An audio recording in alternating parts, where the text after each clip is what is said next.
Bonjour à tous. Aujourd'hui on se retrouve pour une vidéo un peu particulière qu'on n'avait encore jamais fait sur la chaîne.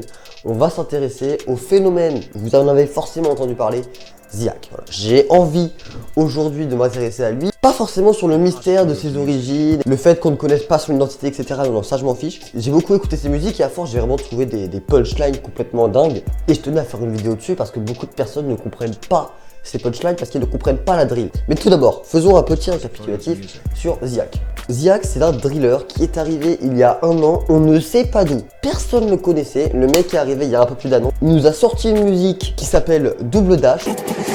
Pop de ta soirée de merde en blague, dire les choses qui blessent, faire les choses qui tâchent. Passe dans le square si tu veux de la frappe, ça race, y'a tous les bas, tous les étages. Mais à la limite, Double Dash n'a pas non plus fait un carton total, non. C'est à partir de sa deuxième musique qui sort sur sa chaîne, Rasputin.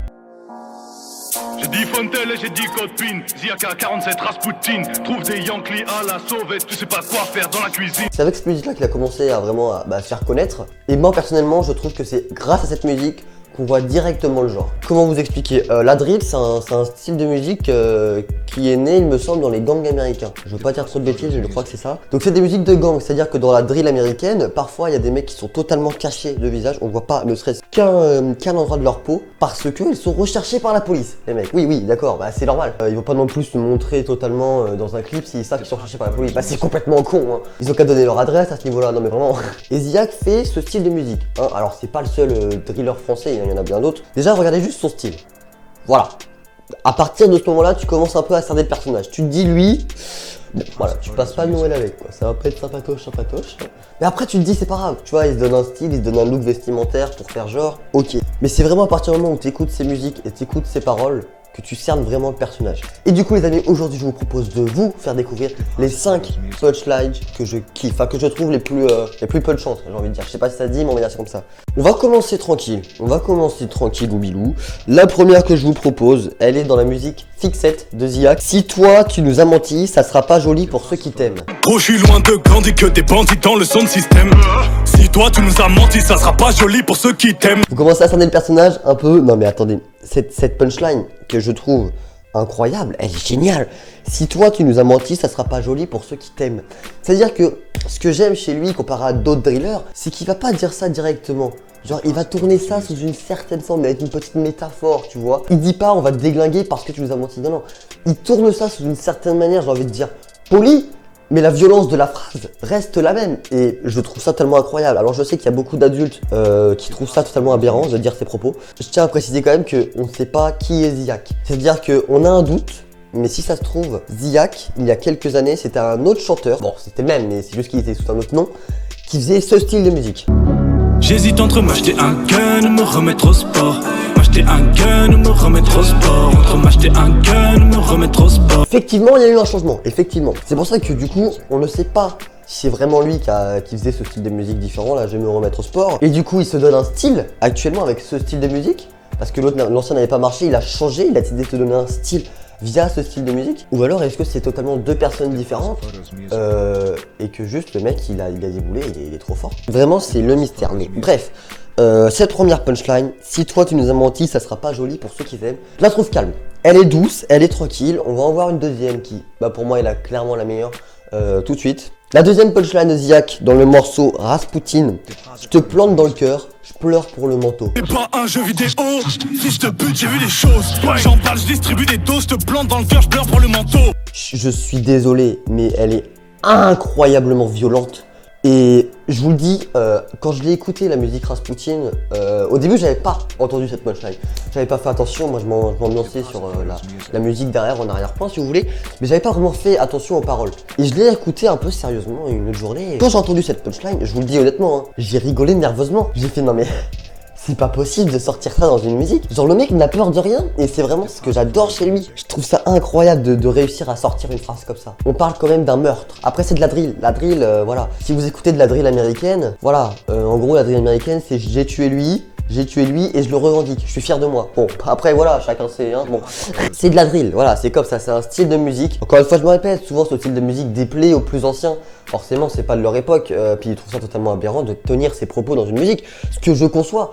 Moi aussi, si demain je viens à faire de la musique, jamais je dirais des choses comme ça, mais ça me sort de l'esprit quoi. Mais vraiment, je te plante dans le cœur, je pleure pour le manteau, elle est incroyable.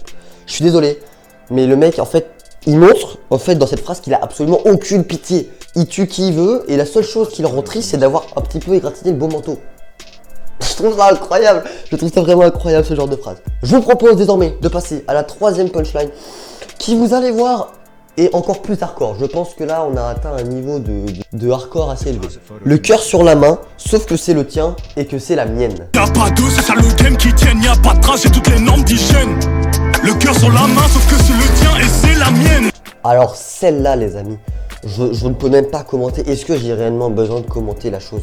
Le mec, en gros, je vous explique, hein, il a arraché le cœur de quelqu'un. Mais il le dit sous une forme, la manière dont il le dit, je la trouve magnifique.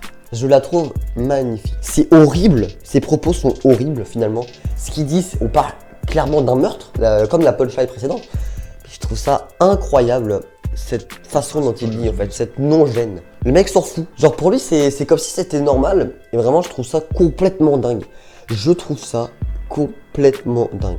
Encore une fois, je me répète avec Ziak, c'est que on sait pas s'il a vraiment vécu ces choses, vu qu'on sait pas d'où il vient. Est-ce qu'il se donne un style, et dans ce cas-là, il crée des faits jamais arrivés? Ou est-ce que plutôt il a vraiment fait des choses comme ça? Est-ce qu'il a vraiment fait partie d'un gang, entre guillemets, et que vraiment il a été assez chaud quoi? Parce que au jour d'aujourd'hui, on n'a encore jamais vu le visage de Ziak. On suppose bien évidemment que c'est lui, mais rien nous le prouve. Il a fait 0 interview, 0 émission, il a rien fait du tout. Il a juste fait un featuring avec Maes qui s'appelle Remets Machette. Ton silence achète et gagne. Remets Machette et gagne. Remets Machette et gagne. Voilà, Remets Machette, oui bah pourquoi pas, après le titre reste à désirer. Bon. Je vous propose de passer directement à la quatrième punchline qui celle-là, bon, elle est assez forte et en gros ils tapent un peu la France. Ils ont le sang de mes ancêtres sur leurs mains, ces bâtards ils veulent que je vote. Big up aux refs qui ont caché mes meubles quand Babylone a cassé ma porte. Ils ont le sang de mes ancêtres sur leurs mains, ces bâtards ils veulent que je vote. Celle-là, vous voyez, je la trouve plutôt réfléchie. Elle fait clairement référence aux colonies françaises, mais du coup, on peut supposer qu'il vient d'Afrique. Parce qu'il y a eu beaucoup de colonies françaises en Afrique, je parle bien évidemment de l'Algérie, du Mali et j'en passe. Ou alors il vient peut-être d'Indochine, etc. Mais bon, ça m'étonnerait parce qu'il a jamais fait de référence, je crois, à un pays asiatique quelconque dans ses musiques, donc non, ça m'étonnerait. Mais voilà, je trouve vraiment que cette punchline, elle est pas forcément méchante, elle est plutôt... elle dénonce plus ce qui s'est passé dans le passé. Maintenant, on a oublié tout ça. L'esclavage et tout, on a pris toutes vos richesses, on s'est barré, genre ça on a oublié. Voilà, je la trouve plutôt belle cette phrase, je la trouve. Comparé aux autres qui sont vraiment trash, celle-là je la trouve sympa. D'ailleurs, dites-moi dans les commentaires quelle punchline vous avez préféré entre les 5 que je vous propose. Personnellement, hein, je vous le dis très clairement, c'est le cœur sur la main sauf que c'est le tien et que c'est la mienne, c'est la meilleure. Une dernière punchline que j'ai beaucoup de mal à cerner. Vous allez me dire vous ce que vous en pensez dans les commentaires. Jette des billets sur son gros couer. De toute façon j'aurais jamais le respect de sa mère. Obligé de cavaler, marcher c'était le rêve de la mienne. Jette des billets sur son gros couer. De toute façon j'aurais jamais le respect de sa mère. Obligé de cavaler, marcher c'était le rêve de la mienne. Cette punchline là, je l'ai prise parce qu'elle a l'air vraiment intéressante. Jette des billets sur son gros couer.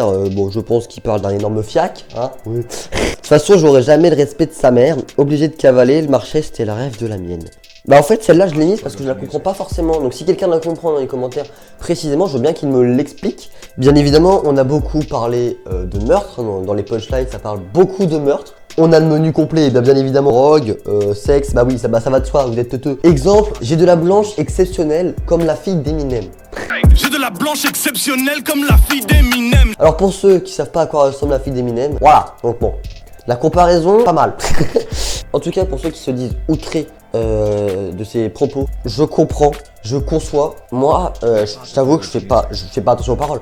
En fait, ce qu'il dit, je m'en fous. Ce qu'il revendique, je m'en fiche. Que ça soit vrai ou faux, j'en ai rien à faire. Moi, ce qui m'intéresse, c'est la musique en elle-même. C'est le son, c'est le rythme, c'est la mélodie derrière. C'est ça qui m'intéresse. Effectivement, si je me concentre uniquement sur les paroles, si je devrais aimer une musique aux paroles, ce serait pas elle que j'écouterais en premier. Voilà, donc je précise vraiment, moi j'en ai rien à faire, que ce qu'il dit c'est vrai ou pas. Vraiment, c'est pas mon problème. C'est sa musique, c'est pas la mienne. Voilà, moi j'écoute pour kiffer. Faut oser dire des choses comme ça, mais c'est la drill. C'est un style de musique, on aime, on n'aime pas. Moi écoutez, je trouve ça plutôt intéressant. Et je vous sais du coup les amis, avec une petite phrase mignonne qui dit dès le début d'une musique que je trouve particulièrement violente. Alors faudra avoir la référence. Et je vous dis sur ce, ciao ciao. J'attends la mort comme t'attends le refrain. J'ai pas de frein comme Paul Walker.